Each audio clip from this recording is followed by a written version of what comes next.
Hello guys, it's Daniel here with Bernie's Appliance. Handy Danny here on YouTube. Just got a call for a fridge today that is a freezer over fridge that is not cooling. Opened it, sure enough it's dripping water. The freezer's nice and cold. I'm gonna do a couple things here today. Number one, I'm looking at the coils on the bottom. Make sure that they're not completely gunked over, which they are. I'll go ahead and show you guys that here in just a second. But we're gonna clean those coils, probably run through a couple other checks and plug it in, and then let it sit for a few hours and see if it comes back up. All right, let me get this camera flipped around and we'll show you guys. So here's the bottom of the fridge. Our coils are completely caked over. A lot of times if these things aren't cleaned, the fridge is not gonna cool the way it's supposed to. So we're gonna get these cleaned out. I just got some paper towels. As you can see, it's not real difficult. I kind of already did this slight section here, but all I did was wiped up, and you can see that the stuff just peels right off.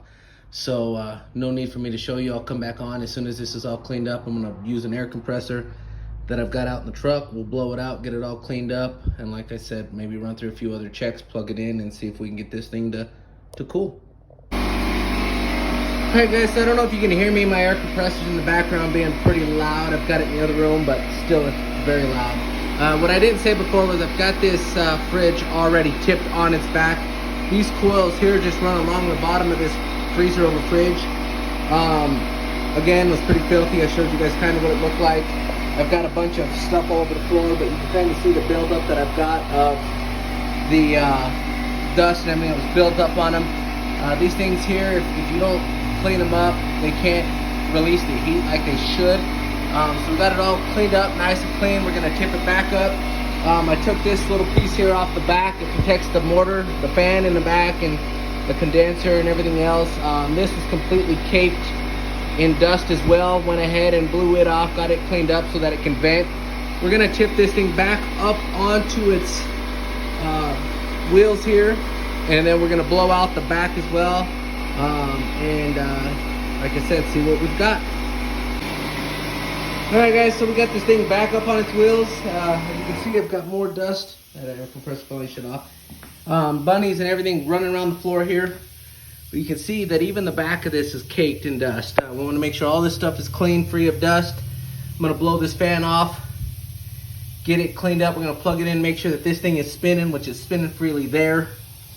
Make sure it's turning. That's another check. If this thing ain't doing it, you're not going to be cooling as well. So we're going to blow all that out, plug it in, make sure that that fan's turning, put it back together, and see if it works. If it doesn't, we'll be back in a couple days or in the next day to diagnose a few other things, which I'll mention in the end of this video. Alright, so went ahead, got it cleaned out like I told you guys. Looks nice and clean now. Just got a little bit of there, but it's all cleaned out. All around the condenser's cleaned out. So we're gonna want to make sure too, once you get your coils all cleaned up, if you haven't already done this process, make sure that the fan spins freely. No obstructions. This fan spins freely. Can't talk. No issues there. No sounds coming from the bearings. So I don't have an issue with that. You're also going to want to check the continuity for your fan. Make sure that you're getting enough voltage coming through. So what I went ahead and did was, again, I just put that in the two ends. There's nothing in the middle. If you were to look down here, let's go ahead and show you guys. If you look down, you can see a prong there and a prong there. Nothing in the middle. So I just take my red and black probe. Doesn't really matter which side. And then I just put that in there. Maybe again. So we're running. We got the meters running there. We got a 7.15. Then I also run and make sure that I'm getting power from here. Again, make sure that this fridge is unplugged. That's the first thing that you want to do when working on this fridge. Before you tip it on its back, before you do anything with it, make sure that this is unplugged. Okay, guys? So we don't want anybody doing any of this and getting electrocuted. But I went ahead, checked that, and there we are. We are getting voltage through there as well. So I believe this is good. We're gonna go ahead and plug that back in, plug the fridge back in, get this backing put back on now that everything's cleaned out, coils, condenser, and go ahead and go from there. So I know I said what I was gonna do was get the back put back on, but I went ahead and plugged it in just right quick. As you can see, the fan's spinning freely, no obstructions. We don't have any issues with the fan at this time. That's another one of the issues. If your coils are dirty, clean those. Number two, check this fan.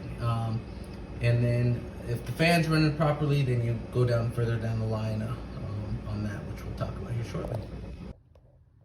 Okay guys, so I placed this back on. Not a whole lot that holds it. We got 1, 2, 3, and 4 screws. Once you get all 4 screws put back on, that's ready to go. What we're gonna do is we're gonna take this fridge, shove it back into its corner, plug it in, and go from there. I keep forgetting to show you, I don't know why. So when you have a fridge inside a little square like this, make sure to pull it out a little bit. You've got that fan that's running back in there. You can see right there on the wall, this fridge is pushed up tight against that wall. You're not gonna get the air circulation that you really want or need. Right here, just standing here with my hand here, I can feel the air. You can kind of see the tape right there flickering. You have it pushed up against that wall, you're not gonna have as great a circulation. Like I said, you can see the markings on the wall from that being pushed up. And again, I'm not sure how long it's been since this fridge has been cleaned, but a good thing to check as well. Just give it a little bit of space so we can get that air circulation, and then make sure your condenser coils are clean, or your coils are clean and your fan is free. All right guys, so we're back here. I got the fridge pushed back into its corner, swept up as much of the dust bunnies as I could. This is what came out of the condenser coils, the fan, and pretty good chunk. I'm pretty sure, I'm about 98% sure, with checking that fan and cleaning these coils, and pulling this fridge out a little bit away from the wall is actually going to go ahead and make a big difference. So all I did with this fridge was I pushed it all the way into the wall, as you can see here, and then I backed it out just a little bit, and it never hurts to pull out a little more. So I got it there. We'll see. Again, there's a few other things, but get this swept up and then I'll flip the camera around. All right, so we're back here. I got my mess cleaned up. Always when I go to a client's residence to work on all their stuff, I make sure to leave their house as good or better than when I showed up. So got the mess cleaned up. Again, we checked the condenser fan motor. We cleaned the coils. The other thing that you can check is the temperature control module, the inside the little gauge. They also have a evaporator fan motor that's inside the freezer. I don't believe that's the issue. We're not going to check those. The two major we have. The next one I would check is the temperature control. But like I said, we got it plugged back in. We're going to let it run. I'm going to have the client give me a call later on this evening or tomorrow morning. Let me know if it is now cooling. So pretty simple. All I used in this process was my 1/4-inch socket. You can put it on a socket. I had it on my drill, and that takes off that back cover. If you have another set of hands to help you, some of these fridges can be kind of heavy. This one wasn't too bad. I never have an issue with it, but I just take it, pull it out, lean it on its back. A towel, if your fridge hasn't been cooling, you're gonna have a lot of water leaking out, especially once you tip it back and then tip it back onto its wheels. You're gonna have water running out the front of your fridge. So a towel, some paper towels, something to clean up the mess with the water.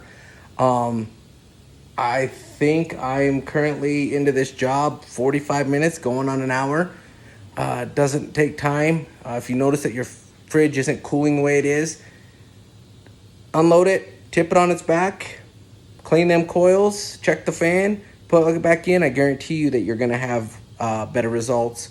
But again, there's the other two issues. The other way to tell where your fridge is sitting temperature-wise is get a temperature gauge. They sell one. I like to look at parts on repairclinic.com. There's Appliance Pros, but you can go on there, get these. You can get your temperature gauge at any local store. But go in there, do that, and hopefully this video has helped out quite a bit. If you have any comments or any concerns, questions, please down below leave me a comment or a question, whatever you got for me. Or if you think that there's something else that I should have done that I could do, let me know. I'm always open. I never get my feelings hurt with people and helping me out and giving me other ideas. The more brains, the better, right? So if you like it, if this video helped, please like, subscribe to my page, Handy Danny, and let me know if this helps you. Thanks.